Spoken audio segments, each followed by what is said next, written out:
Hello friends, स्वागत है आपका अपना YouTube channel study with Mukesh GS में। आज हम लोग यूनिक पब्लिकेशन में आज का प्रैक्टिस सेट 8 देखेंगे। इससे पहले 7 प्रैक्टिस सेट का वीडियो ऑलरेडी अपलोड कर दिया गया है। इसके साथ साथ किरण पब्लिकेशन का भी प्रैक्टिस सेट चलाया जा रहा है, जिसका 9 प्रैक्टिस सेट का वीडियो ऑलरेडी अपलोड है।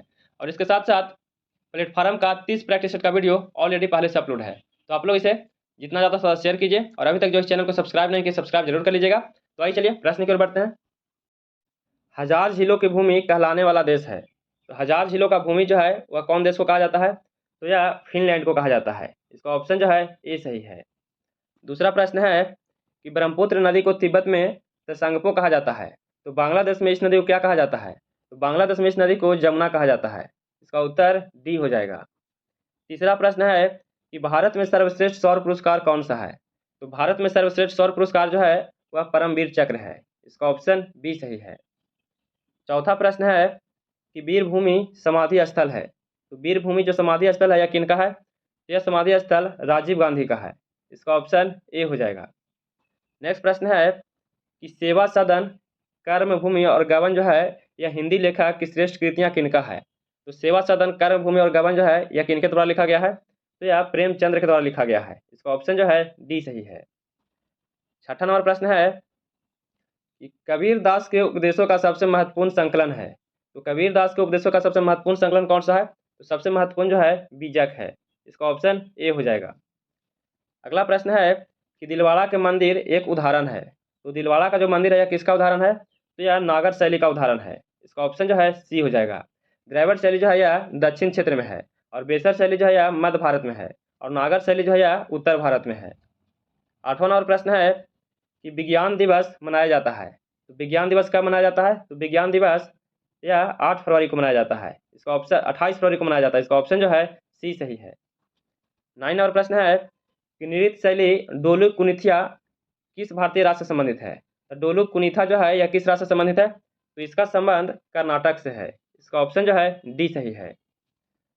अगला प्रश्न है कि न्यूनतम समर्थन मूल्य एमएसपी तय करने की जिम्मेदारी किसको है? तो न्यूनतम समर्थन जो मूल्य है यह किसके द्वारा तय किया जाता है? तो इसका निर्धारण कृषि लागत और मूल आयोग के द्वारा किया जाता है। इसका ऑप्शन जो है ए हो जाएगा। 11 नंबर प्रश्न है, इसका उत्तर बताइएगा क्या होगा सर?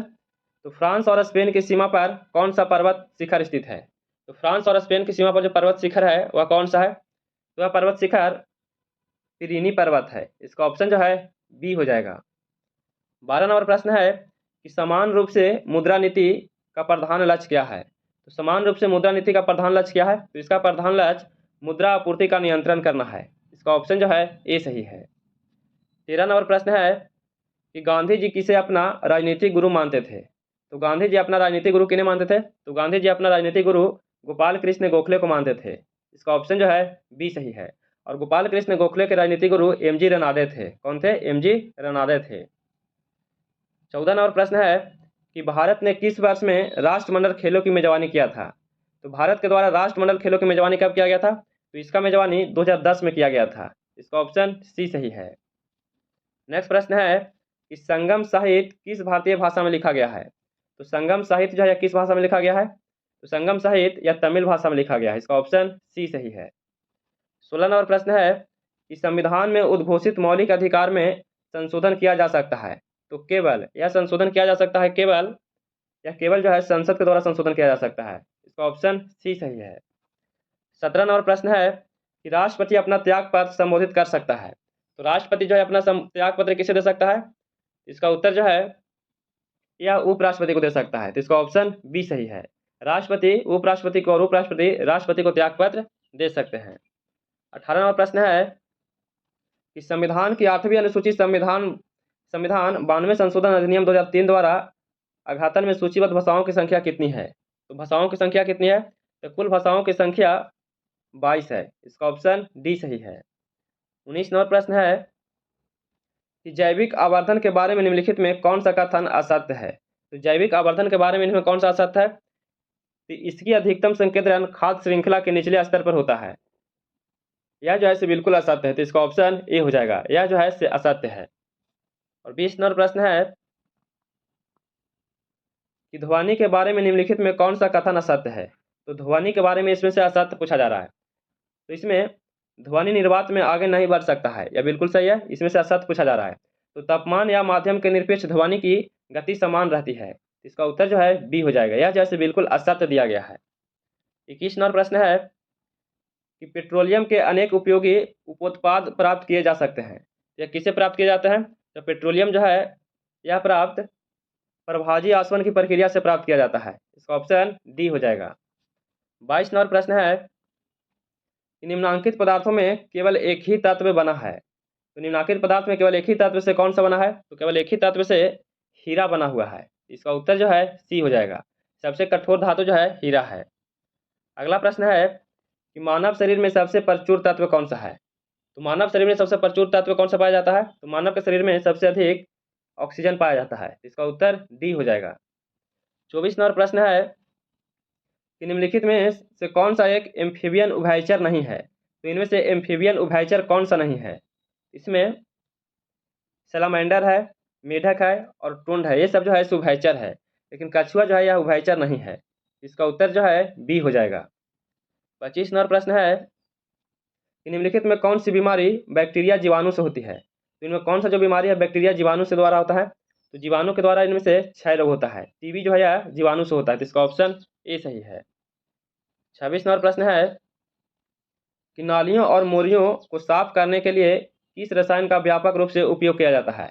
तो नालियों और मोरियों को साफ करने के लिए किसका उपयोग किया जाता है? तो इसके लिए सोडियम हाइड्रोक्साइड का उपयोग किया जाता है। इसका ऑप्शन बी हो जाएगा। 27 नंबर प्रश्न है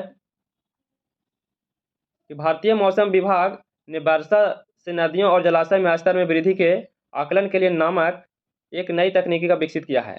तो किसका विकसित किया गया है? तो इसके लिए प्रभाव आधारित पूर्वानुमान दृष्टिकोण का विकसित किया गया है। इसका ऑप्शन बी सही है। नेक्स्ट प्रश्न देखते हैं। घाव के शीघ्र भरने में सहायता करने वाला विटामिन कौन सा है? तो घाव को शीघ्र भरने में सहायता करने वाला जो विटामिन है कौन सा है? तो इसके लिए विटामिन सी है। इसका ऑप्शन बी हो जाएगा। 29 नंबर प्रश्न है कि आनुवंशिक कूट के संग्रह के लिए उत्तरदायी अणु कौन सा है? तो आनुवंशिक कूट के संग्रह के लिए उत्तरदायी जो अणु है कौन सा है? तो उत्तरदायी अणु डीएनए है। इसका ऑप्शन ए हो जाएगा। नेक्स्ट प्रश्न है यह मैथ का प्रश्न है। इसका उत्तर जो है सी हो जाएगा। 750 रुपया हो जाएगा। इसे जरूर बनाइएगा। इसका उत्तर सी सही है।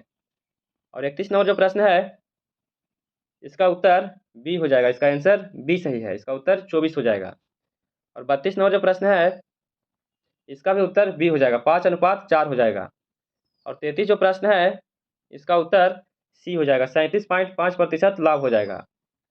और 34 नंबर जो प्रश्न है मानसून का कारण है। तो मानसून का कारण क्या है? तो मानसून का कारण है हवाओं का मौसमी उत्क्रमण है। इसका ऑप्शन ए हो जाएगा। 35 नंबर प्रश्न है कि सिखवाद या सिखिज्म का प्रवर्तन कब हुआ था? तो सिखवाद या सिखिज्म का प्रवर्तन कब हुआ था? तो इसका प्रवर्तन 15वीं शताब्दी में हुआ था। इसका ऑप्शन जो है बी हो जाएगा। 36 नंबर प्रश्न है कि द लैंड ऑफ गोल्ड स्वर्ण प्रदेश के नाम से प्रसिद्ध अफ्रीकी राज्य कौन सा था? तो द लैंड ऑफ गोल्ड के नाम से जो अफ्रीकी राज्य है कौन सा राज्य है? तो वह राज्य घाना है। इसका ऑप्शन बी सही है। 37 नंबर प्रश्न है कि अंतर्राष्ट्रीय वित्त निगम निम्नलिखित में से किससे संबंधित है? तो अंतर्राष्ट्रीय वित्त निगम जो है किससे संबंधित है? तो इसका संबंध IBRD से है। इसका ऑप्शन बी सही है। 38 नंबर प्रश्न है कि अहिंसा का चरम स्वरूप सर्वाधिक पालन किया जाता है। तो अहिंसा का चरम स्वरूप सर्वाधिक जो पालन किया जाता है किस धर्म में किया जाता है? यह जो है जैन धर्म में किया जाता है। इसका ऑप्शन सी हो जाएगा। अगला प्रश्न है कि निम्नलिखित में से वह अंतिम बौद्ध राजा कौन था जो संस्कृत का महान विद्वान और लेखक था? तो बौद्ध राजा जो संस्कृत का महान जो लेखक और विद्वान था वह कौन था? तो वह राजा जो था हर्षवर्धन था। इसका ऑप्शन डी हो जाएगा। 40 नंबर प्रश्न है कि ब्रिटिश सरकार ने पहली बार यह घोषणा की कि उनकी मंशा भारत में धीरे धीरे उत्तरदायी सरकार बनाने की है। तो यह किसके द्वारा किया गया था? यह जो है से अगस्त 1917 ईस्वी में यह घोषणा किया गया था। इसी के द्वारा यह घोषणा किया गया था। तो इसका उत्तर डी सही है। अगला प्रश्न है कि विजयनगर निम्नलिखित में से किस नदी के तट पर स्थित है? तो विजयनगर जो है किस नदी के तट पर स्थित है? तो विजयनगर या तुंगभद्रा नदी के किनारे स्थित है। इसका ऑप्शन डी सही है। 42 नंबर प्रश्न है कि यदि ग्रीनविच पर मध्याह्न 12 बजे हैं तो 50 डिग्री पूर्व देशांतर पर स्थित एक जगह पर समय क्या होगा? तो समय क्या होगा?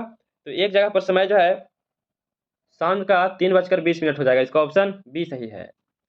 अगला प्रश्न है कि गोमतेश्वर की मूर्ति कहाँ स्थित है? तो गोमतेश्वर की जो मूर्ति है यह कहाँ स्थित है? तो यह मूर्ति कर्नाटक में स्थित है। इसका ऑप्शन सी सही है।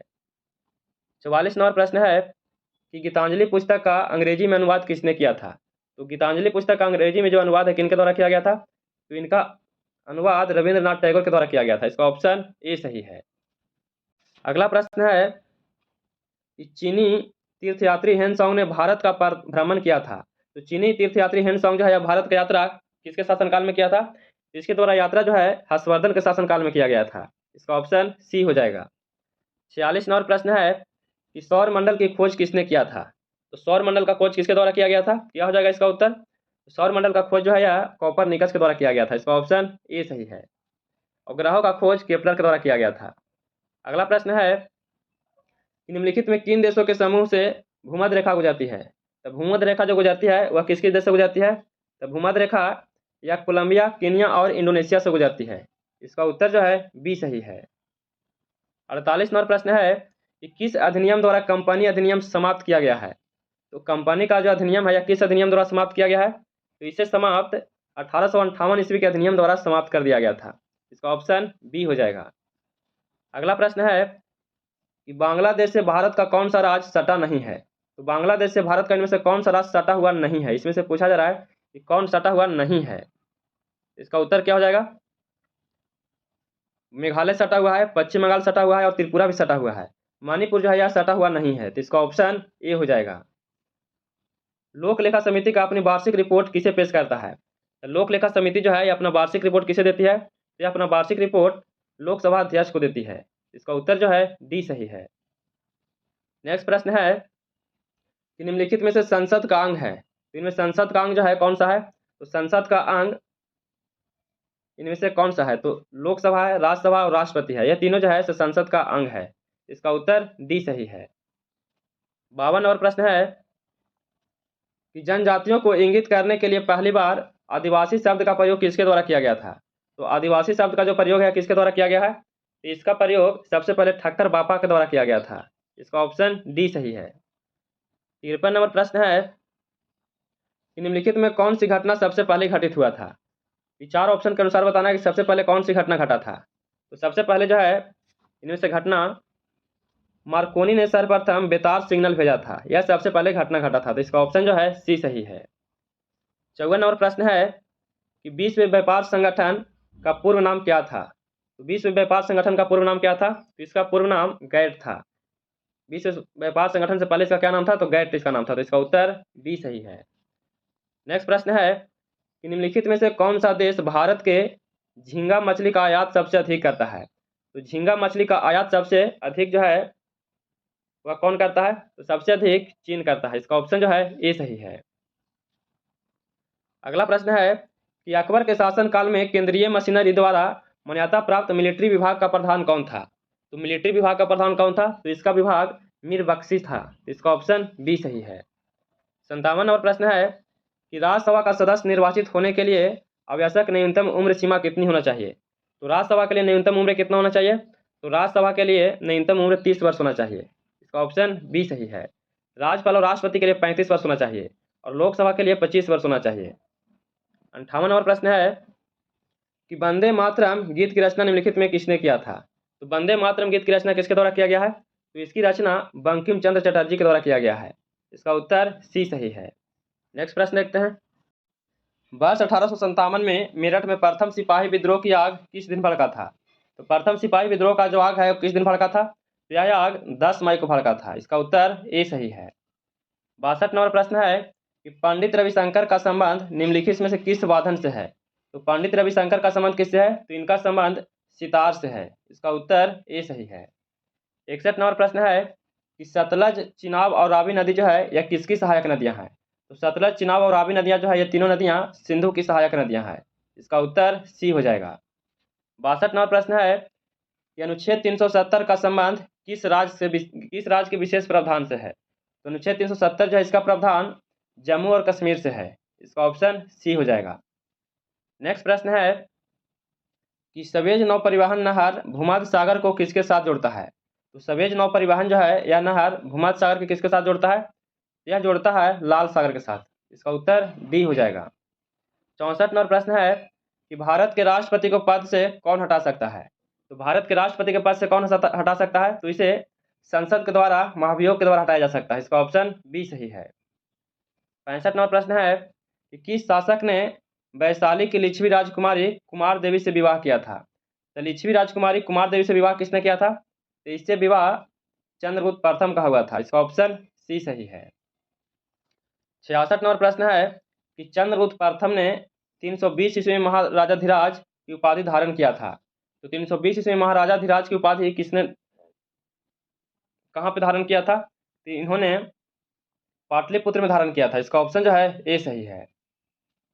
67 नंबर प्रश्न है कि डॉक्टर राजेंद्र प्रसाद 9 अगस्त 1942 को गिरफ्तार करके भेजा गए थे। तो डॉक्टर राजेंद्र प्रसाद को 9 अगस्त 1942 को गिरफ्तार करके किस जेल में भेजा गए थे? तो इन्हें बांकीपुर जेल में भेजा गया था। इसका ऑप्शन डी सही है। 68 नंबर प्रश्न है कि भारत छोड़ो आंदोलन के दौरान किसने सरकारी नीति के विरोध में महाधिवक्ता एडवोकेट जनरल के पद से त्याग पत्र दिया था? तो उस समय एडवोकेट जनरल के पद से किसने त्याग पत्र दिया था? तो उस समय त्याग पत्र बलदेव सहाय के द्वारा दिया गया था। इन्होंने इस पद से त्याग पत्र दे दिए थे। इसका उत्तर जो है बी सही है। 69 प्रश्न है तो किसका चुनाव एकल संक्रमणीय मत का नहीं है? तो इनमें से एकल संक्रमणीय मत जो है यह किसका चुनाव नहीं है? तो राष्ट्रपति का है, उपराष्ट्रपति का है और राज्यसभा सदस्य का है। लेकिन विधानसभा जो सदस्य है इसका एकल संक्रमणीय मत द्वारा चुनाव नहीं होता है। इसका ऑप्शन जो है डी हो जाएगा। 70 नंबर प्रश्न है कि सोन नहर की पूर्वी कनाल नहर जो पटना के निकट गंगा में मिल जाती है, इसका उद्गम स्थल कहाँ है? यह जो है इस उद्गम कहाँ से हुआ है? इसका उद्गम जो है बारून से हुआ है। इसका ऑप्शन ए सही है। 71 नंबर प्रश्न है कि निम्नलिखित में कौन सी गैर आवश्यक जीवन प्रक्रिया है? तो गैर आवश्यक जीवन प्रक्रिया कौन सा है? तो गैर आवश्यक जो है यह संचारण है। इसका ऑप्शन बी हो जाएगा। 72 नंबर प्रश्न है कि प्रकाश का तरंग सिद्धांत प्रतिस्थापित किया गया था। तो प्रकाश का तरंग सिद्धांत जो है यह प्रस्तापित किसके द्वारा किया गया था? यह प्रस्तापित ह्यूजेंस के द्वारा किया गया है। इसका ऑप्शन बी सही है। 73 नंबर प्रश्न है कि प्रकाश की गति न्यूनतम होगी जब यह गुजरती है।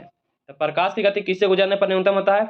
तो प्रकाश की गति जो न्यूनतम होता है यह कांच से होकर गुजरने पर होता है। इसका ऑप्शन सी सही है।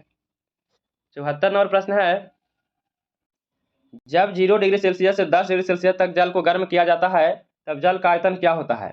तो जल का आयतन क्या हो जाएगा? तो जल का आयतन जो है पहले कमता है और फिर बाद में बढ़ जाता है। इसका ऑप्शन सी हो जाएगा। 75 नंबर प्रश्न है कि तड़ित चालक निर्मित होते हैं। तो तड़ित चालक जो है यह किससे निर्मित होते हैं? तो तड़ित चालक जो है यह निर्मित तांबा से होता है। इसका ऑप्शन बी हो जाएगा। 76 नंबर प्रश्न है कि निम्नलिखित को सुमिलित करना है। क्या करना है? सुमिलित करना है। विटामिन सी जो है इसका संबंध स्कर्वी से है और विटामिन डी जो है इसका संबंध रिटेक्स से है और विटामिन बी का संबंध बेरीबेज से है और विटामिन ए का जो संबंध है इसका संबंध रतौंधी से है। इसको आप लोग मैच करवा लीजिएगा। तो 76 नंबर जो प्रश्न है इसका उत्तर सी हो जाएगा। इसका उत्तर सी सही है। 77 प्रश्न है कि निम्नलिखित में कौन सा लवण ग्रीन फ्लेम परीक्षण देता है? तो कौन सा जो लवण है वह ग्रीन फ्लेम परीक्षण देता है? इसमें इसका उत्तर जो है सी हो जाएगा। BaCl2 हो जाएगा। इसका उत्तर सी सही है। 78 नंबर प्रश्न है कि माइकोप्लाज्मा विषाणु से भिन्न है क्योंकि यह संवेदनशील है। तो माइकोप्लाज्मा विषाणु से भिन्न है क्योंकि यह संवेदनशील है। तो यह किस पर संवेदनशील है? तो यह टेट्रासाइक्लिन पर संवेदनशील है। इसका ऑप्शन डी हो जाएगा। 79 नंबर प्रश्न है कि सापेक्ष परागण उत्पन्न होते हैं। तो सापेक्ष परागण उत्पन्न जो है यह किस में होते हैं? यह उत्पन्न पाइनस में होते हैं। इसका ऑप्शन जो है सी हो जाएगा। 80 नंबर प्रश्न है कि आलू का अग्र शीर्षण इसके द्वारा उत्पन्न होता है। तो आलू का अग्र शीर्षण जो है शीर्षण यह किसके द्वारा उत्पन्न होता है? यह उत्पन्न अल्टरनेरिया के द्वारा होता है। इसका ऑप्शन जो है ए सही है। नेक्स्ट प्रश्न है, यहाँ से 10 प्रश्न मैथ का दिया गया है, इसे जरूर बनाइएगा। तो 81 नंबर जो प्रश्न है इसका उत्तर बी हो जाएगा। इसका आंसर 8 सही है। और 82 नंबर जो प्रश्न है इसका उत्तर सी हो जाएगा, 192 हो जाएगा। और 83 नंबर जो है इसका उत्तर बी हो जाएगा, 396 हो जाएगा। 84 नंबर जो प्रश्न है इसका उत्तर 5 हो जाएगा। इसका आंसर ए सही है। 85 नंबर जो है इसका उत्तर डी हो जाएगा, 57.04 हो जाएगा। और 86 जो है इसका उत्तर, इसका आंसर जो है ए हो जाएगा। इसका आंसर 61 हो जाएगा। अगला प्रश्न है कि हाल ही में मोतिहारी के किस किसान को अभिनव किसान पुरस्कार से सम्मानित किया गया है? तो अभिनव किसान पुरस्कार से किन्हें सम्मानित किया गया है? इस पुरस्कार से विकास मिश्रा को किया गया है, इन्हीं को सम्मानित किया गया। तो इसका उत्तर डी हो जाएगा। 88 नंबर प्रश्न है कि एनीमिया मुक्त भारत सूचकांक 2020-21 में बिहार की रैंकिंग क्या था? तो एनीमिया मुक्त में भारत में बिहार का स्थान क्या था? तो बिहार का स्थान 22वां था। इसका ऑप्शन जो है डी सही है। यहाँ से इंग्लिश का प्रश्न दिया गया है, इसे जरूर बनाइएगा। इसमें पूछा जा रहा है इनकरेक्टली, इसमें इनकरेक्ट कौन सा है? इसका उत्तर जो है 89 का डी हो जाएगा। यह जो है इसे बिल्कुल गलत लिखा गया है, बाकी ये तीनों सही है। इसका उत्तर डी हो जाएगा। 90 नंबर प्रश्न है, इसमें एंटोनिम दिया गया है, तो देख लीजिए इसका क्या हो जाएगा? इसका उत्तर बी हो जाएगा। इसका उत्तर जो है बी सही है।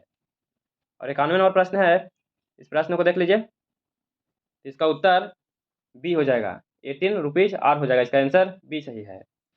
और 92 नंबर प्रश्न है, इसमें appropriate meaning of the given idiom दिया गया है। इसमें दिया गया है ब्लो ए फ्यूज दिया गया है। तो इसका उत्तर क्या सही है? तो 92 नंबर जो प्रश्न है, इसका उत्तर बी हो जाएगा। टू रिएक्ट वेरी एंग्रीली हो जाएगा। इसका उत्तर बी सही है। 93 नंबर प्रश्न है, प्रश्न को देख लीजिए, तो इसका उत्तर जो है इसमें बी हो जाएगा। इसका आंसर बी हो जाएगा। अनलेस यू डोंट हो जाएगा। इसका आंसर बी सही है। 94 नंबर प्रश्न है, इसमें से फिर से पूछा जा रहा है कि इनकरेक्टली, इसमें कौन सा इनकरेक्ट दिया गया है? तो ये तीनों जो है इसे बिल्कुल सही दिया गया है, लेकिन इसमें बी जो है वह गलत है। तो इसका उत्तर बी हो जाएगा। यहाँ से हिंदी का प्रश्न है, तो झूठ बोलना उसका आदत बन गई है। इसमें उत्तर क्या हो जाएगा? तो उसका आदत जो है यह उत्तर हो जाएगा। इसका उत्तर बी सही है। 96 नंबर प्रश्न है कि सही वर्तनी वाले शब्द का चयन करना है। इनमें से कौन सा शब्द जो है सही लिखा गया है? तो इसमें अस्तित्व जो है यह बिल्कुल सही लिखा गया है। इसका उत्तर सी हो जाएगा। 97 नंबर प्रश्न है कि एक काम से दोहरा लाभ प्राप्त करना, यह किस मुहावरे का अर्थ है? तो एक काम से दोहरा लाभ प्राप्त करना जो है, यह अर्थ एक ढेले से दो चिड़िया मारना है। इसका उत्तर जो है सी हो जाएगा। यह जो है इसका अर्थ है। 98 नंबर प्रश्न है कि उसने अपने विवाह के में पार्टी दिया। तो उसने अपने विवाह के उपलक्ष्य में पार्टी दिया। किसमें? उपलक्ष्य में पार्टी दिया। तो इसका उत्तर सी हो जाएगा। 99 नंबर प्रश्न है कि 3 वर्षों में होने वाली रेखांकित वाक्यांशों के लिए शब्द का चयन करना है। तो 3 वर्षों में होने वाली जो है इसे क्या कहेंगे? तो इसे त्रैवार्षिक कहेंगे। इसका उत्तर बी सही है। और आज का अंतिम प्रश्न है कि सेवा भाव से करनी चाहिए। तो सेवा जो है यह निस्वार्थ भाव से करना चाहिए। इसका उत्तर बी हो जाएगा। तो कैसा लगा वीडियो? अगर वीडियो पसंद आया हो तो please like share and subscribe कीजिएगा, दोस्तों के पास शेयर जरूर कीजिएगा। और हम लोग बहुत जल्द ही न्यू प्रकाशन का प्रैक्टिस सेट लाने वाले हैं, तो आप लोग इसे जितना ज़्यादा शेयर करते रहिएगा। अगर इसका पीडीएफ चाहिए तो इसका टेलीग्राम का लिंक डिस्क्रिप्शन में दे दिया गया है, वहाँ से इसका पीडीएफ प्राप्त कर सकते हैं। फिर मिलते हैं नए वीडियो के साथ। जय हिंद।